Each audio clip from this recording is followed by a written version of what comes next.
हिंदुस्तानियों का गुस्सा, हिंदुस्तानियों का एंगर, हमारा फ्रस्ट्रेशन डोनाल्ड ट्रंप से। लेकिन डोनाल्ड ट्रंप की ये स्टेटमेंट सिर्फ भारत को लेके नहीं है। डोनाल्ड ट्रंप की ये स्टेटमेंट दुनिया में आप किसी भी देश देख लीजिए, इंक्लूडिंग कनाडा। कनाडा को अमेरिका का राष्ट्रपति आके अपना 56वां, 57वां, 58वां मतलब स्टेट बनाने की घोषणा करे, घोषित तौर पे। शुरू हुआ कनाडा से। यूक्रेन, वो जंग लड़ रहा है ज़ेलेंस्की, व्हाइट हाउस में आता है, ओवल ऑफिस में बस थप्पड़ ही नहीं मारा, बस गाली ही नहीं दी, बाकी कुछ छोड़ा नहीं। पत्रकारों से उसने जो पहना है उस पर भी टिप्पणी करवा दी, बिल्कुल सही कहा, उसको जोकर साबित कर दिया, उसको भेज दिया। फिर आए साउथ अफ्रीका के नेता, सिर्फ इलॉन मस्क के लिए। वो इलॉन मस्क जैसे ऐसे गायब हो गए हैं अब जैसे गधे के सर से सींग। लेकिन उस इलॉन मस्क की ईगो सेटिस्फाई करने के लिए साउथ अफ्रीका के नेता के साथ क्या हालत की सबने देखा, एवरीवन सॉ दैट। तो ये सिर्फ डोनाल्ड ट्रंप का भारत के लिए नहीं है, डोनाल्ड ट्रंप दुनिया को ही ऐसे टैकल कर रहे हैं। उनको किसी ने ये बता दिया, इसीलिए जनरल साहब ने जब कहा the psyche of this man, इस आदमी का व्यवहार, इस आदमी का व्यक्तित्व, लोग इनको, कोई इनको हिला हुआ कहता है, कोई इनको कहता है सनक गए, कोई इनको कहता है कि इज नॉट ओके, कोई कहता है कि भाई ये ऐसे ही है, इन्होंने अपना बिजनेस पूरी जिंदगी ऐसे ही चलाया। He is an interesting character, ठीक है। पहली जो इनकी प्रेसिडेंसी थी उसमें लोग इनके पर्सनल कैरेक्टरिस्टिक्स, बाकी बातें में बात करते थे, पर्सनल लाइफ बहुत कलरफुल है, ये है वो है, किसी पे ट्रस्ट नहीं करते, वो सब था। दिस टाइम तो he is acting like a madman. एक ना सीरीज है गेम ऑफ थ्रोन्स, उसमें एक द मैड किंग होता है, he is acting like the mad king, क्योंकि he is acting like the mad king. मतलब सुबह उठो, किंग वर्ड बहुत सही किया, सही कहा Aishwarya. Ma'am over to you. जी ऐश्वर्य, इसके पीछे की अगर हम जो साइकी देखें, आपने किंग वर्ड यूज किया, आपने मैड किंग बोला, साइकी है king. What he wants to do is he wants to rule the world. अपनी क्रिप्टो करेंसी वो लाना चाह रहे हैं, अपने जो उनका जो वो होता है, अपना जो पेंशन फंड्स होते हैं वो क्रिप्टो में कर रहे हैं। उनके बच्चे जो हैं वो अपनी क्रिप्टो करेंसी चला रहे हैं।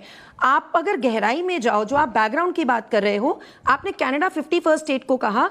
नेटो, एक ये जो लड़ाई शुरू हुई रशिया और यूक्रेन की, क्यों हुई? क्योंकि यूक्रेन को जबरदस्ती नेटो में मिलाने का जो इनका मंसूबा था ट्रंप जी का, वो नहीं सफल हुआ। उसके चलते ये प्रॉब्लम शुरू हुई। फिर नेटो के अपने ही जो आर्टिकल 5 है वो कहता है कि सारे नेटो के राज्य, जो नेशन स्टेट्स हैं, वो एक दूसरे के प्रॉब्लम्स के लिए खड़े रहेंगे अगर कोई टेरिटोरियल वॉर होता है, एक दूसरे के ऊपर थोड़ी वॉर करेंगे। आप अगर देखो कि डेनमार्क की टेरिटरी ग्रीनलैंड, उसको वो कैप्चर करना चाहते हैं, कनाडा को वो अपना 51st स्टेट बनाना चाहते हैं, वेनेजुएलन इकोनॉमी को वो तहस नहस करना चाहते हैं। ये सारे कौन से देश हैं? वहां जहां तेल है, वहां जो प्रॉस्पेरस नेशंस, जहां पे रेयर अर्थ मिनरल्स हैं, जहां जहां उनको दिख रहा है he is not the president of the country. I am sorry, he is acting like a cheap businessman, जिसको केवल और केवल अपना मुनाफा दिख रहा है, अपने परिवार का मुनाफा दिख रहा है, और कुछ नहीं दिख रहा है उस आदमी को।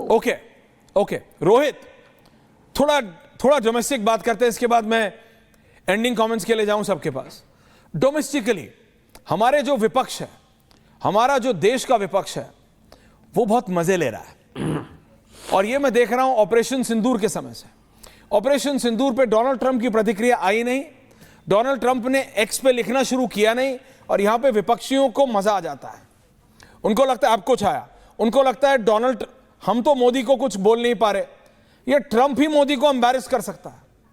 बट मोदी को एम्बैरेस अगर करने की कोशिश करता भी है ट्रंप, तो वो भारत का प्रधानमंत्री है। भारत के प्रधानमंत्री को अगर कोई एम्बैरेस करने की कोशिश करता है और उस पे कोई भी भारतीय नेता, सत्ता हो, पक्ष का हो, विपक्ष का हो, पर्सनल हो, आप मोदी को पसंद करते हो या ना करते हो, लेकिन अगर भारत के प्रधानमंत्री को कोई एम्बैरेस करने की कोशिश कर रहा है और उस पे आप हंसी ठिठोली कर रहे हैं, तो दैट इज इक्विवेलेंट, मतलब that is equivalent to sedition. वो देश के खिलाफ है, वो भारत के खिलाफ है, क्योंकि वो व्यक्ति नहीं है, वो भारत का प्रधानमंत्री है।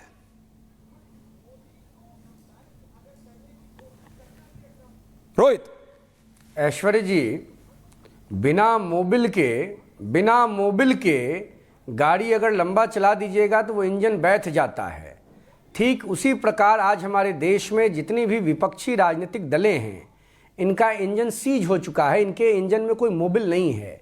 मोबिल का मतलब जनता का समर्थन, और जन समर्थन खोए हुए विपक्षी दलों के द्वारा देश में व्यापक जन समर्थन प्राप्त राजनेता माननीय नरेंद्र भाई मोदी जी के वैश्विक लोकप्रियता से घबराकर विपक्षी दलों के पास कोई मुद्दा ही नहीं है कि हम प्रधानमंत्री जी को कैसे घेरें।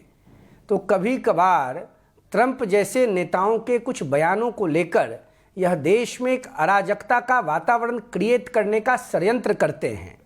लेकिन जिस प्रकार से देश के लोकप्रिय प्रधानमंत्री माननीय नरेंद्र भाई मोदी जी ने बड़ी समझदारी, सूझबूझ और बड़े शांत मिजाज के साथ अमेरिका के साथ भारत के मैत्रीय रिश्तों की चिंता करते हुए और ट्रंप के साथ निजी रिश्तों की चिंता करते हुए उन्होंने जो पूरे मैटर को टैकल किया, और जिस प्रकार से ट्रंप के बयान आ रहे हैं, अमेरिकी सरकार के वरिष्ठ अधिकारियों के बयान भारत के संदर्भ में टैरिफ को लेकर आ रहे हैं, उससे यह स्पष्ट हो गया है कि प्रधानमंत्री माननीय नरेंद्र भाई मोदी जी के नेतृत्व में हमारे देश ने नैतिक विजय की प्राप्ति अमेरिका के साथ व्यावसायिक रिश्तों पर प्राप्त कर ली है। देखिए, राहुल गांधी जी या पूरा ऑपोजिशन, मैं सबको ज्वाइंट ले रहा हूँ, कितनों का नाम लिया जाए, चाहे अखिलेश जी हों, लालू यादव जी हों, ममता बानो हों, या कोई भी हो, स्टालिन हो, मुफ्ती सईद साहब की लड़की महबूबा मुफ्ती हों, ये लोग बिल्कुल अपना आधार खो चुके हैं जनमानस के बीच से। ये इतने परेशान हैं, व्याकुल हैं, बेचैन हैं, व्यग्र हैं, व्यथित हैं, कुंठित हैं, चिंतित हैं अपने भविष्य को लेकर कि ये देश में बार बार कोई न कोई एक वैश्विक इशू को लाकर प्रधानमंत्री को घेरने का प्रयास करते हैं। लेकिन इन विपक्ष में बैठे बुद्धिविहीन वंशवादी राजनेताओं को इस बात का भान और ज्ञान नहीं है कि प्रधानमंत्री नरेंद्र मोदी जी चाणक्य और चंद्रगुप्त दोनों के समाहित रूप हैं। मोदी जी स्वयं में चाणक्य हैं, स्वयं में चंद्रगुप्त हैं। मैं यह कोई खोखी चातुकारिता नहीं कर रहा हूं आपके चैनल पर बैठकर, मैं सत्य का वर्णन और विश्लेषण कर रहा हूं आपके चैनल के प्लेटफॉर्म के माध्यम से। अमेरिका को लेकर जिस प्रकार का वातावरण इस देश में राहुल गांधी ने बनाने का प्रयास किया, उस बैलून का हवा निकल चुका है। प्रधानमंत्री मोदी जी ने स्पष्ट कर दिया, अमेरिका के राष्ट्राध्यक्ष के द्वारा और अमेरिका के वरिष्ठ अधिकारियों के द्वारा भारत का गुणगान किया जा रहा है। नरेंद्र मोदी के लीडरशिप को सैल्यूट करना होगा। जब इनको मन में आता है तो अमेरिका में जाकर ट्रंप को खड़ा कर देते हैं, जब इनको मन में आता है तो बाइडेन को साथ लाते हैं, जब इनको मन में आता है तो रसिया प्रधानमंत्री मोदी जी से चिरौड़ी करता है। भोजपुरिया शब्द का प्रयोग कर रहा हूं, चिरौड़ी, निहोरा, रिक्वेस्ट करता है कि यूक्रेन से बात करके रसिया और यूक्रेन के युद्ध को रुकवा दीजिए। एक तरफ जापान भारत के साथ खड़ा होने के लिए आतुर है, वहीं चाइना प्रधानमंत्री नरेंद्र मोदी के लीडरशिप में चलने को देखिए, ये तो समय बताएगा। इससे बड़ा वैश्विक नेतृत्वकर्ता इस दुनिया में कौन है? नरेंद्र मोदी। रोहित, देखिए, ये तो समय देखिए, समय बहुत बलवान है। Okay Rohit, I got your point. ये तो समय बताएगा। General Shankar Prasad coming for ending comments to everyone, keep multi for a minute. ये तो समय बताएगा जनरल साहब कि ट्रंप एक मैड किंग की तरह काम कर रहे हैं या फिर वो द ग्रेटेस्ट किंग की तरह जो वो बनना चाहते हैं।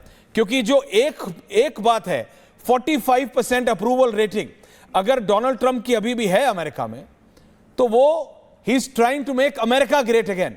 उनका हर कदम अपने देश के लिए है, उनका हर कदम अपने लोगों के लिए है, उनका हर कदम अपनी इकोनॉमी के लिए है, उनका हर कदम अपने उन लोगों के लिए है जो कि उनके देश में रहते हैं, ना कि भारत के लिए या फिर यूरोप के लिए। General Shankar Prasad, a different perspective. If is Trump good for America? क्या ट्रंप अमेरिका के लिए अच्छे हैं? ऐश्वर्या, एक बात मैं क्लोजिंग कमेंट में सिर्फ एक बात कहूंगा, Bharat is a very mature country, Bharat is got a very mature and a far sighted leader. हमें पता है कि इसका नतीजा क्या निकलेगा। Tariff war will end where.